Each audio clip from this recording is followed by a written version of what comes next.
नमस्कार, मैं हूं राजमोहन तिवारी और आप जुड़ चुके हैं लाइव बिहार के साथ। अवैध बालू खनन मामले में निलंबित भोजपुर एसपी आईपीएस राकेश कुमार दुबे के कई ठिकानों पर गुरुवार के दिन आर्थिक अपराध इकाई ने छापेमारी की। आईपीएस के ठिकानों पर हुई छापेमारी में तकरीबन 2.5 करोड़ आय से अधिक संपत्तियां जब्त हुई। इसके अलावा ये भी प्रमाण मिले हैं कि आईपीएस राकेश कुमार दुबे अपने सहयोगियों, मित्रों और परिजनों के माध्यम से काले धन को सफेद कराया करते थे। सबूत इस बात के भी मिले हैं कि बिल्डरों के साथ उनका साठगांठ था और कई राज्यों के कंस्ट्रक्शन कंपनियों में उन्होंने अवैध तरीके से राशि निवेश की थी।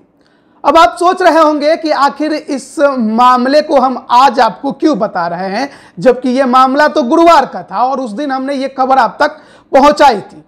दरअसल अब आईपीएस राकेश कुमार दुबे का नाम बिहार एसएससी पेपर लीक के मामले से भी जुड़ा हुआ है, क्योंकि बिहार एसएससी पेपर लीक का मामला 2017 में सामने आया था, जिसके जांच के लिए अपराधियों को, आरोपियों को पकड़ने के लिए जिस एसआईटी टीम का गठन किया गया था, उसमें पहले नंबर पर नाम था आईपीएस राकेश कुमार दुबे का। वो एसआईटी के गठन से संबंधित जो आदेश आए थे वो हम आपको स्क्रीन पर दिखा रहे हैं।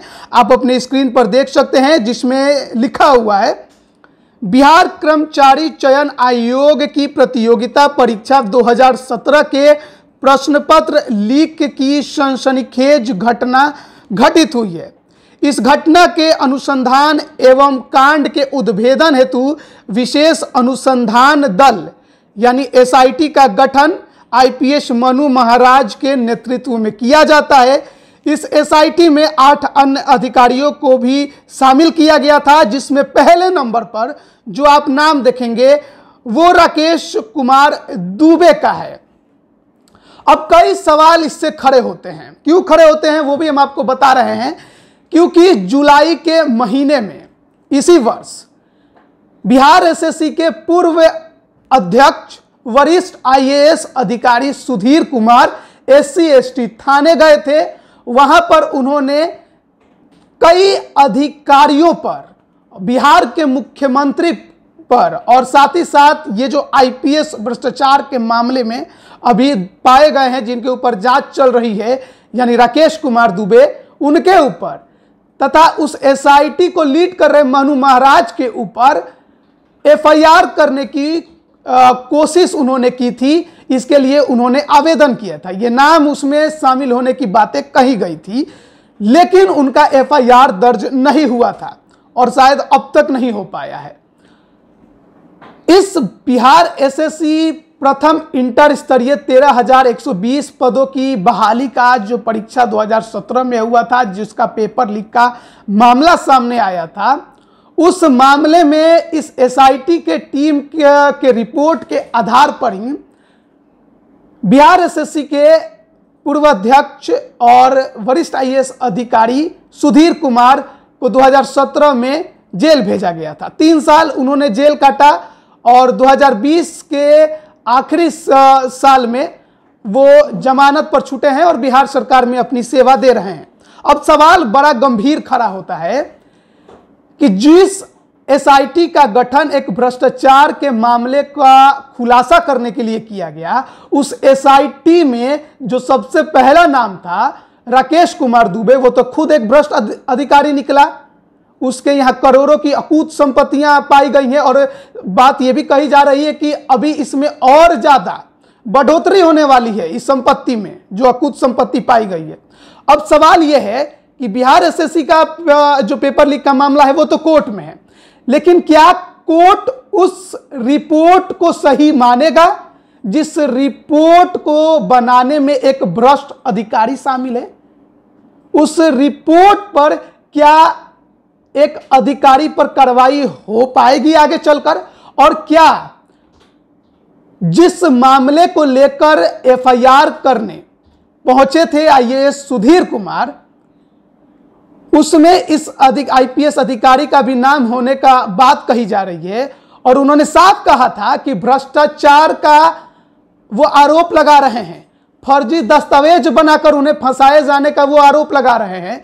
तो क्या उनके जो आरोप थे वो सही थे? क्योंकि अब यहां पर बड़ा खुलासा हुआ है कि एसआईटी के टीम में जो सबसे पहला नाम था उसमें राकेश कुमार दुबे आईपीएस का नाम था। वो एक भ्रष्ट अधिकारी है, उसके यहां से अकूत संपत्तियां जब्त हुई हैं और छानबीन अभी चली रही है और माना जा रहा है कि बहुत ज्यादा अभी और संपत्तियों का खुलासा होने वाला है।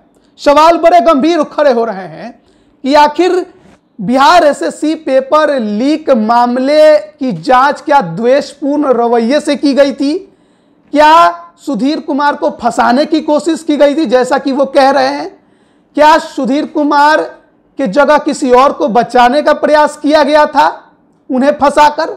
ये कई गंभीर सवाल अब खड़े हो रहे हैं जब से आईपीएस राकेश कुमार दुबे के यहां इतनी बड़ी संपत्तियां प्राप्त हुई हैं। हालांकि मामला कोर्ट में है, अब कोर्ट क्या कुछ फैसला लेगा वो बात की बात है, लेकिन सवाल यही है कि क्या कोर्ट उस एसआईटी के टीम की रिपोर्ट को जांच का आधार मानकर फैसला सुनाएगा जिस एसआईटी के टीम में इतना बड़ा भ्रष्ट अधिकारी शामिल था। अब देखना है कि इस पर क्या कुछ कोर्ट फैसला सुनाता है। और बिहार की सुशासनिक सरकार में जिस प्रकार से अधिकारियों के यहां से करोड़ों की संपत्तियां जब्त होती है, तो इस पर बिहार सरकार क्या कुछ प्रतिक्रिया देती है। लेकिन सवाल बड़े गंभीर खड़े हुए हैं कि आखिर उस एसआईटी में इतना भ्रष्ट अधिकारी था और उसकी रिपोर्ट के आधार पर 2 अधिकारियों को जेल की सजा हुई, एक जमानत पर छूटे हैं और एक अभी भी जेल के अंदर हैं।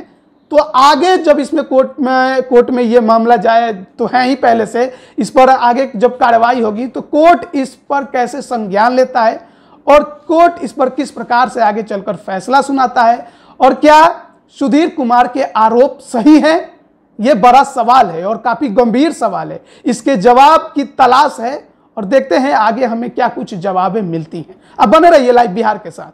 आप सभी का बहुत बहुत धन्यवाद। लाइव बिहार यूट्यूब पर सब्सक्राइब और फेसबुक पर लाइक जरूर करें।